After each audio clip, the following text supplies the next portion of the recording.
You make me happy, yeah. This you can bear. You stood right beside me, yeah. And I won't forget. Come on. And I really love you. Oh, you should know. I want to make sure I'm my girl before I let go. And then what he say? You know I think the sun rises and shines on you. You know there's nothing, nothing, nothing I would not do. Oh, before I let you go.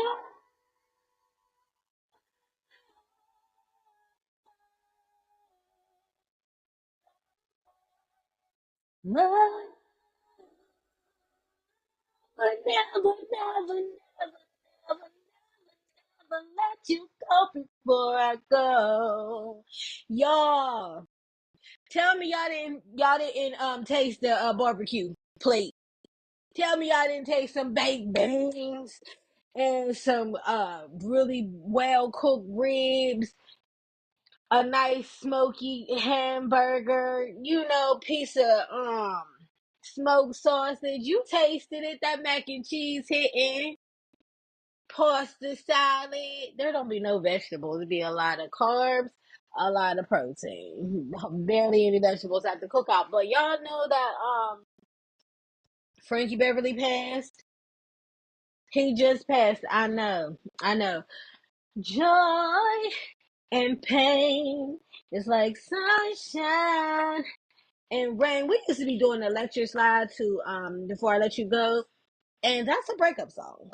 Okay, he was trying to not break up with that girl. He wanted he that's what he was saying before I let go.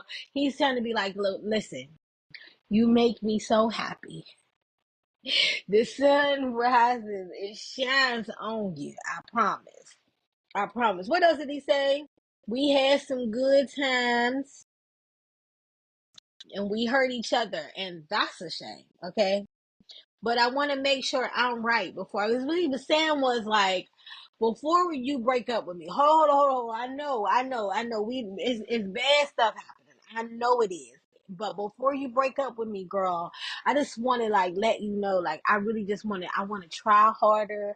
I want to do better. I want to be with you. Don't let go of me. Before you let go, come on, let me do that's what this song really was saying. She wanted to break up with him. I don't want to hurt our feelings, but he was begging. He was a begging and a pleading, begging and a pleading to try to get his girl to stay. That's what it was. We was dancing to it, but don't worry about it. Frankie Beverly did pass. Shout out to him. He was 77 years old, I believe. Frankie Beverly. When I think of Frankie Beverly, I think of the best of my dad. Um, we're not gonna get emotional because it ain't about that today. But when I think of Frankie Beverly, I think of the best of my dad, the best of the memories of my dad that I have. And the one thing that really connected me and my dad was music. Is my dad passed? No. But do I deal with him anymore? I can't. So the best that I have, the best memories I have are our music memories.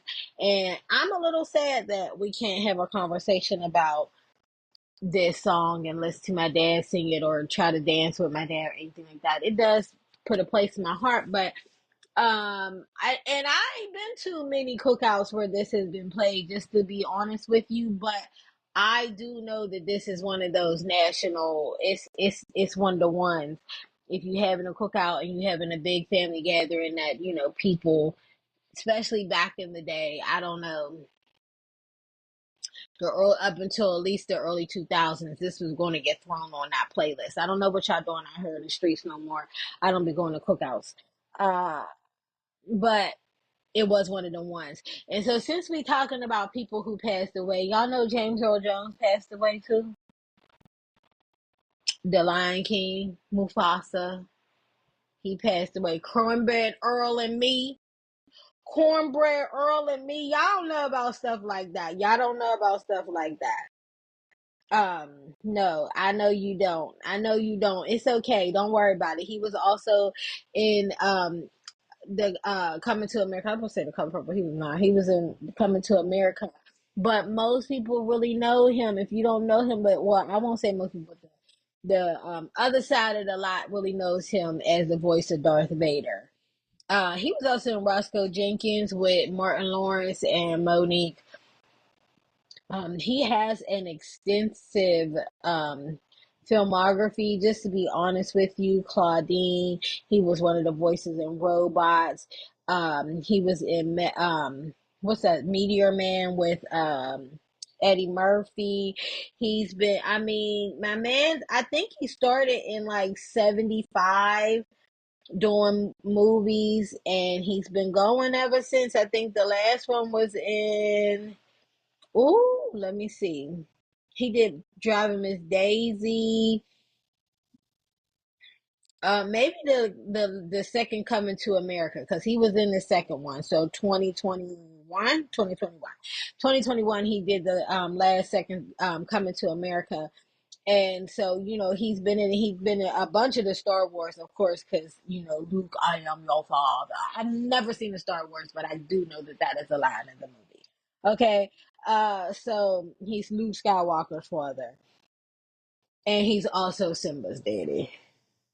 So there's that. They don't even have Cornbread Earl up here. I swore he was in Cornbread Earl. Let me look it up. Because let me not lie on him.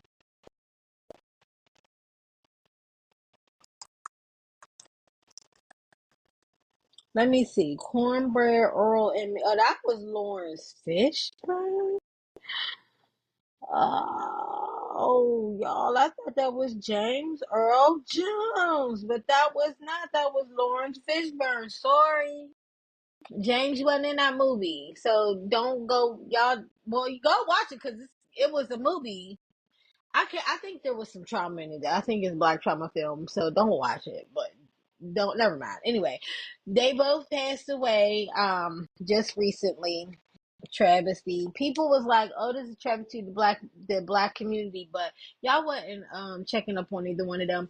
But the music and their works will live on forever. And there was a talk the other day on one of the social media platforms that I watch, and they were talking about the difference between lineage and legacy, because a lot of men like to be like, oh, I like to have kids because of, to preserve my legacy.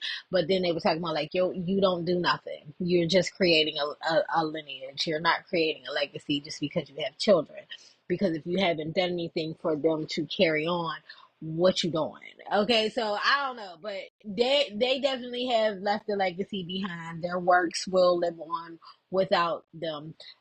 These songs will, I believe, will still carry on for years to go. I also believe that you can't get past a good movie, especially a Disney movie, especially something like Star Wars. Those will continue. Those are like cult classics, so they're going to keep on going, right? The other thing I wanted to tell you when we talking about something like this is, you know, we do this a lot as our own people. Like, we do this thing where it's like we are waiting for the immediate people around us to support it, to love it, to help it grow. You never met Frankie Beverly a day in your life, still be out there pushing out music at a cookout, right? But you do know some people who have been trying to make music and you've never played their songs anywhere.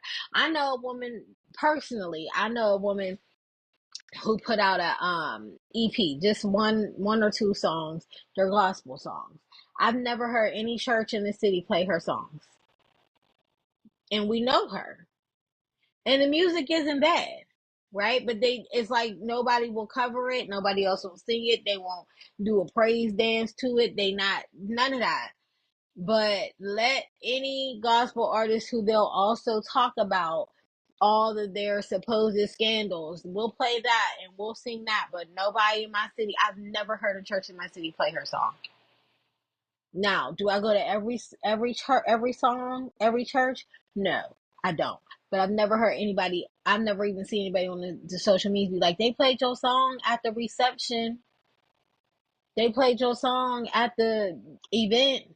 Never, never. And I have never seen her say, hey, come out to the such and such. I'm gonna be singing my song there. So, the people locally, they not going to support you. It's very rare. Like, yeah, Atlanta rappers get Atlanta people to support them. That's true. But most of y'all cities, you're not going to get the people immediate there unless you cooking. But because cooking is an immediate person, it's right here in your face. You're not shipping your meals out. But other than that, it's going to be hard to get people to support you. I think the next thing up would be if you make dresses like prom dresses and things like that. People go quick because they want their babies in them prom dresses. But try to make a shoe in your city. Try to make music in your city. Do you know how hard it was? I'm from the city where Wiz Khalifa comes. Black and yellow, black and yellow, black and yellow.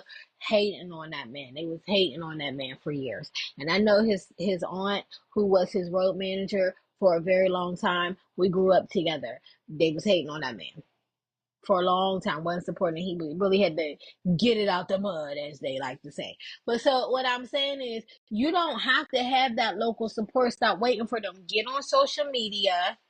If you got some things you want to happen, get on social media. There will be people who will gravitate towards you. They just not here.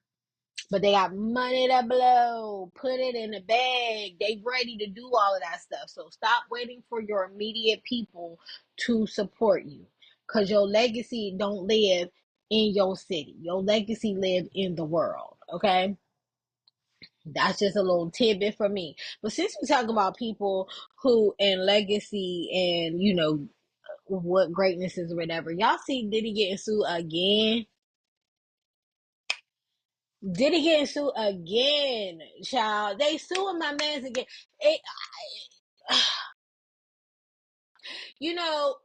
I've said this more than once on here, and I'm gonna say it again. You cannot be as rich as he is, or any of the other men who are super rich like that. And even yes, and I don't want to say it, but I got to. Even a Oprah, you can't be as rich as them without being dirty. How you get it out the mud and be clean? You know what I'm saying? Like, they've all got it out the mud. They had to do some dirty works to look that clean today. They all got to do dirty works. There's none. There are none. There are none who are clean. I say it with me, church. There are none. There are none who are clean. They all got dirty works. The sad thing is what is the line between, where is the line? Now, I've talked about before, where is the line between this is enough money and I should stop, or I want some more money and I'm willing to do whatever I got to do to get it. I've had that talk before because I just feel like they all hit the line where they know that this is as far as I can go unless I'm willing to do whatever is presented to them. And I think that's what happens when people be like, oh, they sold to the devil, or they sold to the devil. I don't know if that's necessarily the term, but I do know that there is a threshold that you have to be willing to go through to be able to get to that kind of bag, right? You got to be willing to do some stuff. And clearly what we know that Diddy is willing to do is bodily harm, physical threats, actual harm, and defamation, and lots of things. I mean, y'all, Dawn Richards lawsuit, she's talking about how she saw Cassie get beat up before. She's talking about how she saw Kim Porter running out the room crying. She's talking about how one time he did something to her. She called her daddy. Her daddy did finally show up. When her daddy showed up, Diddy threatened the daddy. Then the daddy left and he told her, don't call your dad unless you in the hospital. It was a time when he told her to shut your mouth about watching Cassie get beat up. She said there was a time when there was a bunch of them at some kind of event. Usher, uh, other famous people, I can't remember names, and they all were at the party. He beat up Cassie. Cassie got carried out and they carried on with the event. Now, this is all alleged. I don't know if any of this is true. I'm just telling you what was in the lawsuit, and I ain't even reading that. I'm not even reading that to y'all verbatim. I'm going off of what I heard. I am not a lawyer. Shout out to I Am Not a Lawyer's TikTok page, because that's where I be getting my news from. And based off of what she said that she read, that's what you're getting from me. Okay, so this is hearsay of hearsay of hearsay. I don't know if any of it's true. I don't know. But I'm telling you what the streets are saying, that the courts are saying. The court paperwork is saying. Okay? Also, Dawn Richards saying that he owes her I think like $1 million from one project and $500,000 from another project. Like a lot of money that has not been paid to her. And she went into how he treated them when they were with Danity Kane, all that, and all of that sound wow. And based off of what everybody else who has been coming for him has said, I am inclined to believe what is in the court documents. I'm not telling you that is true. I'm telling you what I believe. But also, Dawn, remember when you was caping for Diddy hard? You had on your Diddy Vengers cape and was going hard for him when Aubrey was trying to be like, this dude is messed up.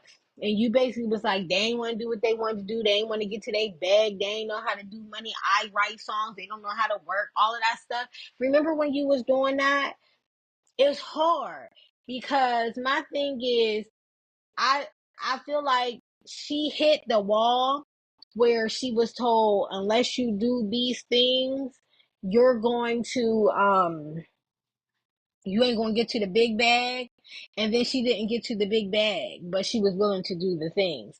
And that's part of what concerns me, because I feel like there are people who still will, be willing to do some of the stuff and still don't get the thing. Still don't get the thing. And it's like, girl, you was doing all of that going against them women, and you wasn't even paid yet. After you heard so many people talk about how he don't pay them, he don't give them the money, you thought you was the prize. You watched women get beat up and was okay with it because you thought you was going to get you $1 million. Dawn. And I understand you're saying that he also abused you. But even when she spoke out, I ain't hear you. I heard radio silence. So now the question is, were you silenced or were you silent? Because I want to know, because then what happened is you then did come out with the lawsuit. They extended there is some kind of a law right now where they're allowing victims to come forward no matter the length of time in which this thing happened. And that's what Cassie did. And what Cassie did was she said, what happened was Cassie said, you can pay me because you did some things to me, and we'll leave your legacy alone, or I'm gonna have to go to court. Basically, Diddy called her bluff. Cassie went to court. The horrible things came out. Then he paid her real quick to try to stop it. It was too late. Snowball effect happened. A lot of people started suing under that clause. And I don't know if it's just because of Diddy, because I ain't really seen no other people, but ever since then, they have extended the deadline to file things against him. Now, I don't know what Diddy did. I don't know what's true, except that we did see that video of him putting his hands on a young Cassie. Young, old, it really didn't matter how old she was, but she was young. We saw that video, plain as day. That is not a lie. But other than that, I can't definitively tell you what he did, but I could tell you he pissed off somebody big, because they're letting lots of people get their works done, get their truths out, get their versions of him out, and they keep extending the deadline for when these things can be filed. I'm not going to lie. I'm believing that more people are going to come out with more things. And everything is very similar. And we've been hearing all along the years. We've been hearing all along the years that this man ain't a good man. That he doesn't do well by any of his artists. That he doesn't treat any of these people fair. That he's not kind. That he's stealing their money. You heard all this stuff with Mace. Um, you know all the rumors with what's his name, Biggie and the Tupac and the East Coast West Coast stuff. Mary J. Blige, I think I said this to y'all last episode. Mary J. Blige ain't never been signed to Diddy, but she got a loyalty to him. And why? Because she never been signed to Bad Boy. What story do she got to tell? And is she just not telling it because she done also been willing to do some serious dirt? It's like, I do this and I want to be known, right? I want people to know. Like, I don't do this because I'm hoping that nobody watch me, and I'm talking to myself. I would love for you all who listen to me, who watch my videos, who support me on social media, to spread this, to make it, make me bigger so that I could do better, do more, right? But I don't want to be invited to these kind of parties. Cause there's something,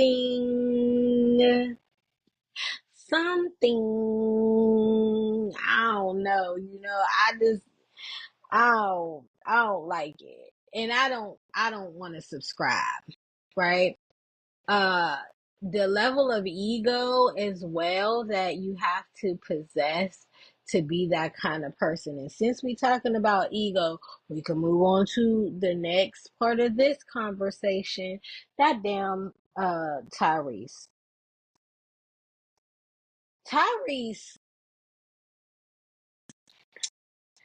Tyrese has lost it, y'all. And I want to say, one of the things that makes me scary is Tyrese is one of the ones I'm not convinced ever had it, and we just didn't know. Because, like, let's think about like a Kanye, okay? There's a thing where it's like Kanye lost his mind. He lost his mind ever since his mama died. Kanye has always been that man. And if you go back and watch any of his old like MTV interviews, that ego has always been speaking like that. We just didn't say nothing about it because you want to know why? Mental health was not a conversation back then. In the 99 and the 2000s, mental health wasn't a conversation. It was just like, oh, he arrogant, he's confident, and all of that. And it's like, no, something going on with that man more than that. But okay. Um, and so I think that there was some things going on already with Kanye. I think the same is with Tyrese, but we just didn't have interviews of him. People weren't interviewing him.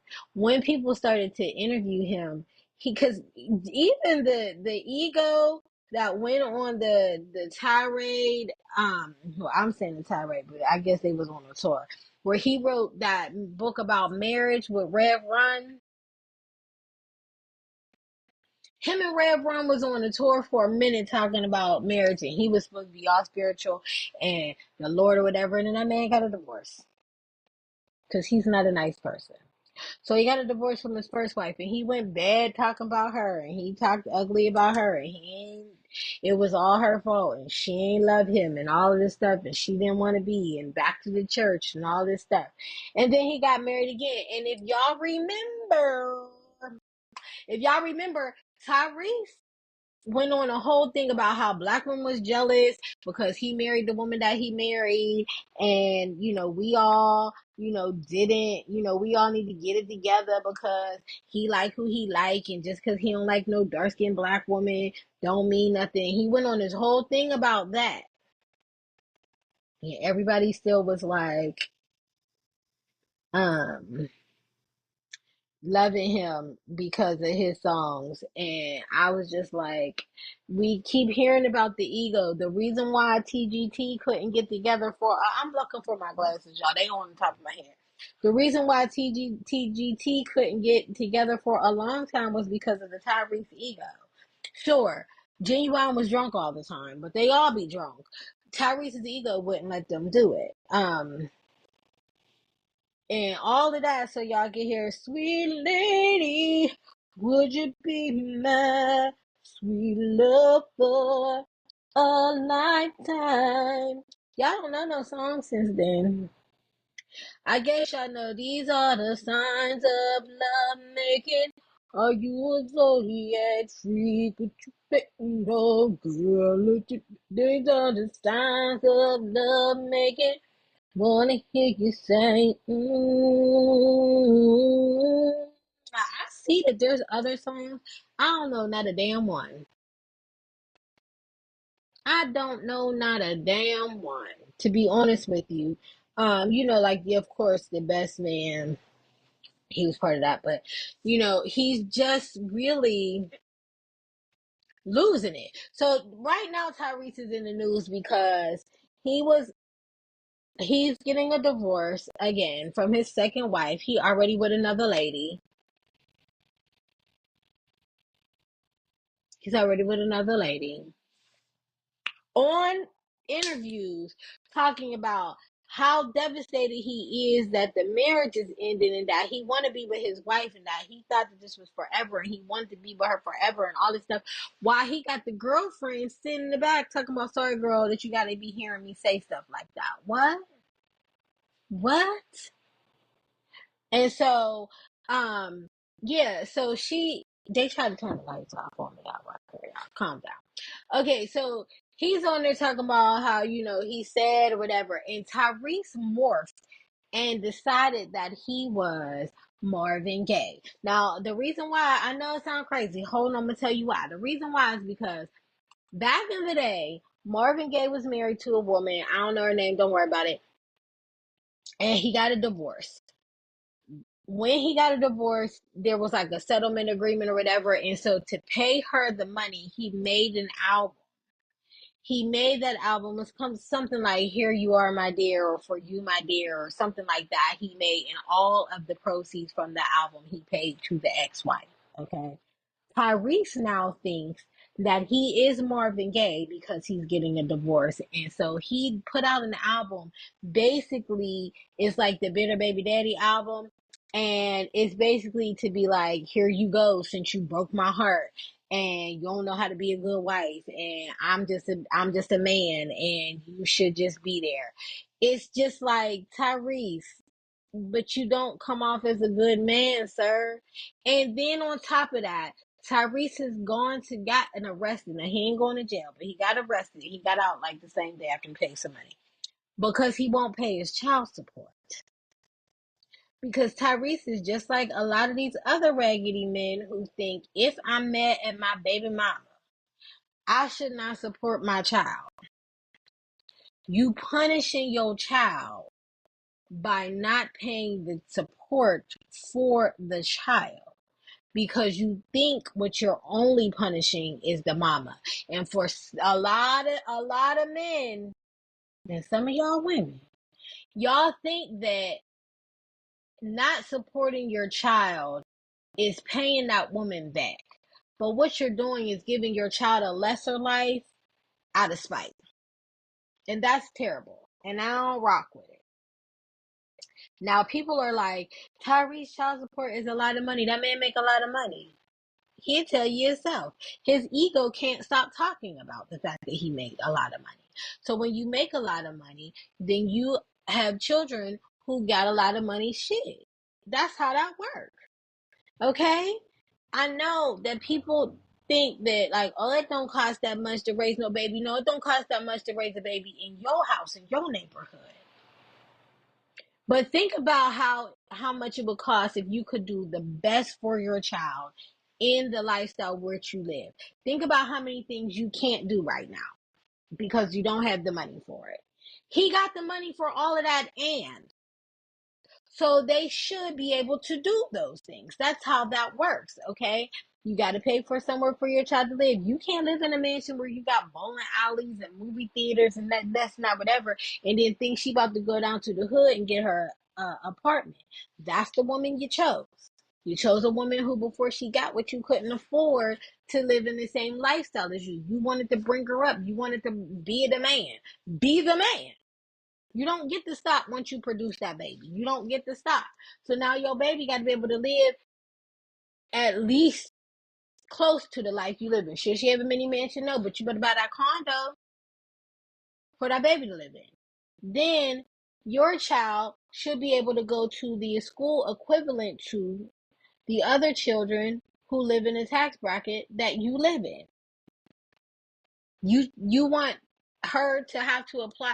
You tell me what it look like that she should have to apply for some kind of child care partnership program when the baby daddy is Tyrese. His part of the money should be paying for something, right? Something. Okay. Also, and they have said this lots of times. A lot of these celebrities' children are also being run down by the paparazzi. There has to be some kind of gated community for that. That's what you created. Put it out there. You can't be a man who want to keep on having babies with people and then being shocked that those children need to live a certain lifestyle. They're not throwaways. Brian McKnight. We'll get there in a minute. Don't worry about it. Brian McKnight. But so there's school, there's housing, there's clothing. You want her to go take Tyrese's kids and buy that baby? I don't know. Because if the baby don't look good, everybody will be like, then why she got that baby looking like that? Tyrese got that baby looking like that because Tyrese don't want to pay no money. That baby gotta eat. That baby gotta sleep. That baby need lights. That baby need whatever. And that is your ex-wife, which means that you got her accustomed to a certain lifestyle as well. They can't just go, you can't just throw them to the streets. That's a choice you made when you decided to marry a woman who could not financially, number one, who could not financially stay in the same realm as you, but also when you decided that you wanted to have a wife, you knew that you should probably be good to her so that she wouldn't leave you. That's that's how that works. That lady had access to all the money being married to you. She had access to the money being married to you. She had access to the lifestyle being married to you. Why would she even have to beg you for it if you was a good man? If you were a good father? Like, come on, y'all.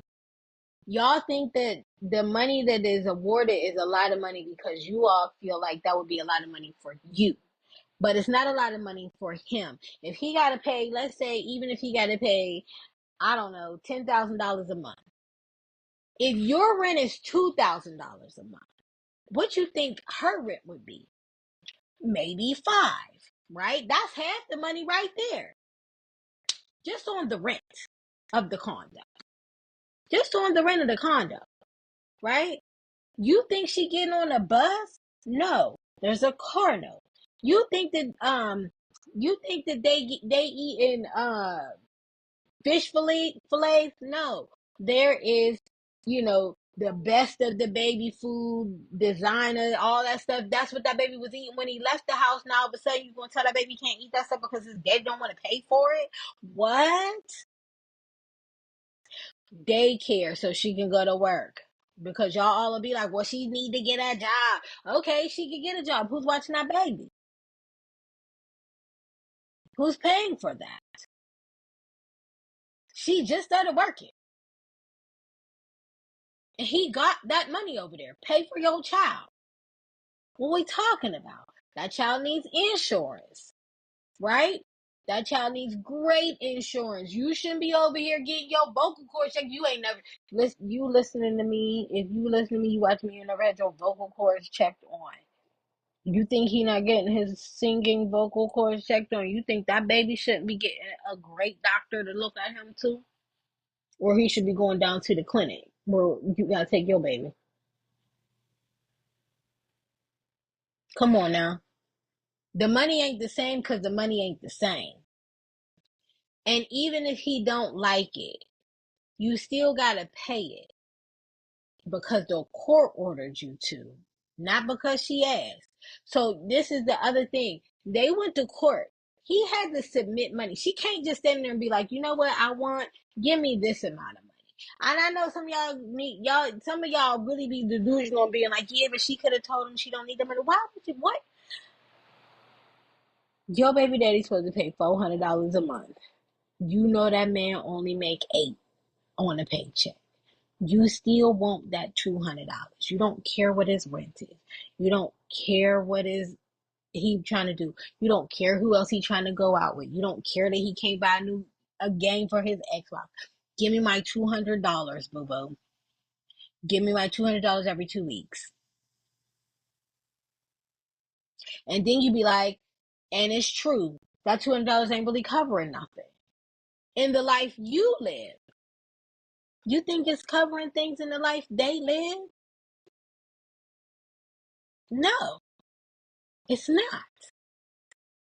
So it's not equal pay. It's equal sacrifice. Okay? And he can live without that money and not miss a beat. And should he start making less, guess what he allowed to do? Go back to the courthouse and tell them I don't make that much money anymore, and they'll adjust the payment. I know I've been to a child support adjustment hearing. I didn't want to go, but I had to. He still never paid $1. File for the adjustment, still never paid $1. Don't matter, don't worry about it. They owe me the amount of money I'm owed don't make no sense. They don't be paying. So yes, he got arrested. He needed to pay that to get out of jail. It was like $78,000 or something like that. The man didn't pay. He got it. He just won't pay it. Tyrese ain't a good person, y'all. Like the rest of them. And since we speaking of bad baby daddies, since we speaking about bad baby daddies, we're gonna also talk about Brian McKnight's raggedy ass again. Brian McKnight,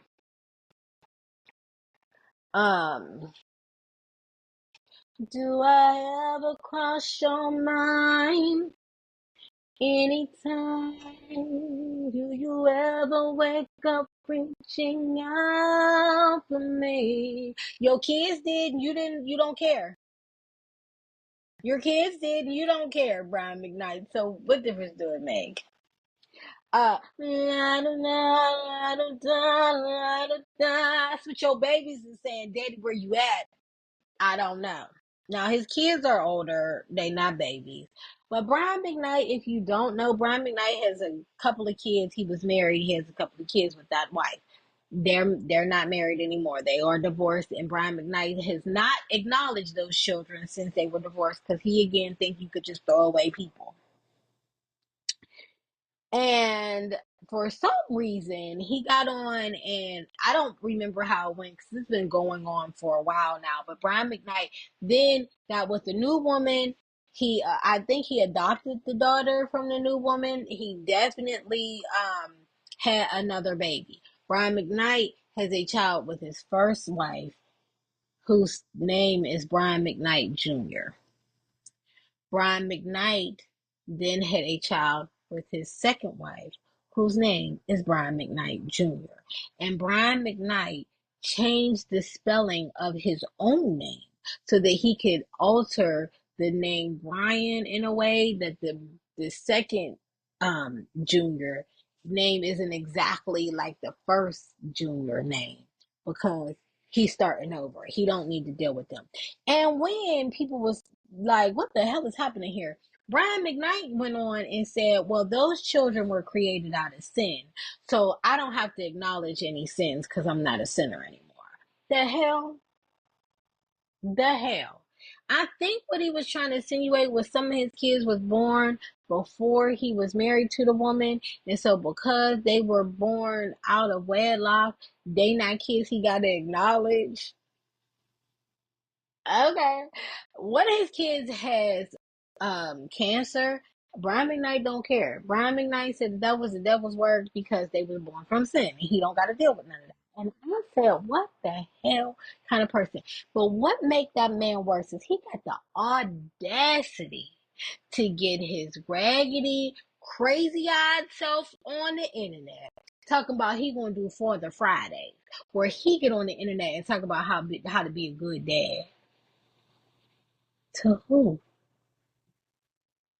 For what? Nobody need to see that. Nobody need to see that. Nobody want to see that. Brian, what the hell are you doing out here in these streets? Oh, there was a song that just says, sisters are doing it for themselves. And that's because men like this do things like this. And it's just like, what the hell is happening? And I just want to know, like, when we really going to find, I really would be interested in finding the man who actually, especially because I like to talk about black people on my thing, rooting for everybody black. But it's been very hard for me to find the black man who actually really just like black women. Treat them well, treat them right. Yeah. Like, where they at? Because also, y'all seen Judge, what's his name? Not Judge Joe Brown, the other one. Ugh, I can't think of his name. What's the judge name? Y'all, help me out. I got to Google it. Um, Jesus, what is his name? They gonna tell me because, um, oh, Mathis. He getting a divorce, too. Because, well, he talking about he gonna try to get his wife back, but she trying to leave him because of neglect. And that man gets caught by, I think, TMZ, and they interviewing him, and he talk about how he it hurt his heart so bad that his wife wouldn't leave him, that he just don't know what to do, and that he just, he trying to tell other men a word for the wise, take care of your wife and be there for your wife, while he is on his way out of town to go hang out with his friends instead of being there trying to get his wife back. And he's saying, I'm back on the road again today. I'm about to go play golf or cards or whatever the hell with my friends. But I mean, I know that was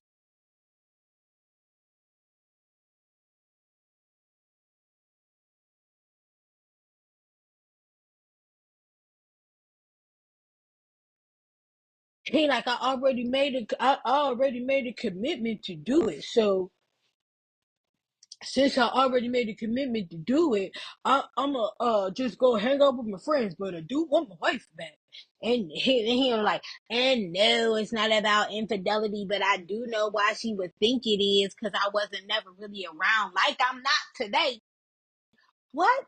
Sir, go home and try to get your wife back. You know what he need to be doing? And know the think the sun rises and shines on you. You know there's nothing, nothing, nothing I would not do.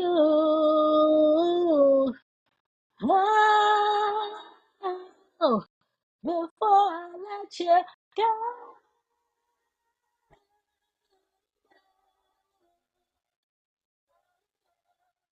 Oh, I would never, never, never, never, never let you go before I go. That's what he should have done. But he was like, I got planes to catch, okay?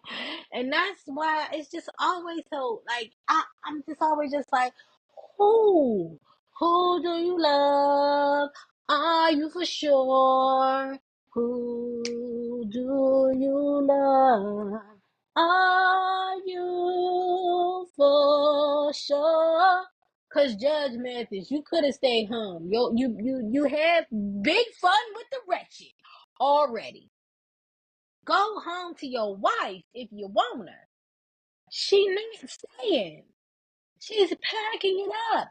And then all of y'all who feel like, well, he just wanted to go, whatever. Then y'all gonna be the same people crying when she get that alimony check. Big money, big check, lots of years spent with him. She gonna be owed a bag. And when she get it, y'all gonna be like, see, that's what I'm talking about. All she wanna lose is money. I don't know what money. Taking that damn money, weren't you in the gym with him? What the hell are you talking about? What the hell are you talking? What the hell are you talking about? Seriously, honestly, for real. So, I think the lesson we've learned today is it always seems like black men, and I didn't say this in the beginning, so let me go ahead on and say it because you can be like, well, not James Earl Jones. James Earl Jones is on video. You can pull it up. He's on video talking about how black women ain't worth dating. They not worth being with. He don't like black women. Black women are men. Like, he really just went in on black women. He didn't like them. He don't like them. He wouldn't date them. He didn't date them. He married a white woman. And that's how he's always felt. But if you look back on that video, that man fine. Well, this was when he was younger. I guess when he first got with his white woman. But he fine. I was like, James, I didn't know you looked like that. But anyway, the lesson here is where the men at that actually like black women and want to treat them right. I don't know. I'm going to keep looking. But y'all already know me. I gotta get ready to go back to work. Y'all see the office. I don't want to be like the lady they found in the cubicle, so I want to go ahead and get my stuff done so I'm going. Okay, because I don't want to be like her. Shout out to her family. R.I.P. I don't want to be like that. So I got to go ahead on and get ready for work. And I'll see y'all back next week. Y'all already know I'm on all the social medias. I'm putting up stuff. I'm coming to the final days of my dance for confidence. So those videos are winding down. I don't know what else I will be doing next. There's always a challenge inside of me to try to encourage you. So watch them because there's always something encouraging I put up on the screen or some kind of message for everybody. Did I get any better at dancing over these past 30 days? No, I did not. But was that the goal? It wasn't. The goal was to be consistent, to continually show up for myself and for you all. And I did that. I'm doing that. Also, if my friend is listening to this, shout out, you made it your 14 days. You made it your 2 weeks. It seemed like it might be rocky, but you did it. I love that for you. And I'm excited to see how this journey lead you and what great things you can do because you're opening new doors. That's all I have to say about that. Also, y'all, I went and got my mammogram because I'm over 40. And if you're listening to this and you're over 40 and you haven't scheduled a mammogram, go get it. Go get it. And if you haven't got your physical done, go get it. Get your blood done. Get that blood test done. Let them find out what's going on with you. Because let me tell you something. Just because you don't know it's happening. Or because you don't feel like something's happening doesn't mean something isn't happening. And lots of things can be prevented and or stopped if you know that they're on the horizon. We don't want to be one of those. I just saw her and she looked fine conversations about you. So go ahead on and call and schedule it, okay? And if you're somebody who is so inclined, offer to pay for somebody's copay. That's the thing. My birthday's coming up, and for my birthday, I mean, I always say pay black women, so you can hit me up in my cash app because my birthday is on the 29th of this month. You can go ahead on and hit me with a nice something, pay for a little lunch or a dinner or something for me for my birthday. But also, I really would like for you all to pay it forward in the sense of calling your friend and saying, hey, girl, how much is the copay for you to go get your physical? Because I want to pay that for you. Because I want y'all all to be here with me. And I plan on being here for a long time. So I don't want to be sitting around by myself talking to the wall. Me and Ruby. She'll listen, but she don't respond well. Because she don't listen that good. All she be worried about is food. So drink your water, take your vitamins, call and schedule that appointment, get that mammogram done, and I'll see y'all next week. Oh, follow me on all social medias. Share this with all your friends. Let's have the conversation.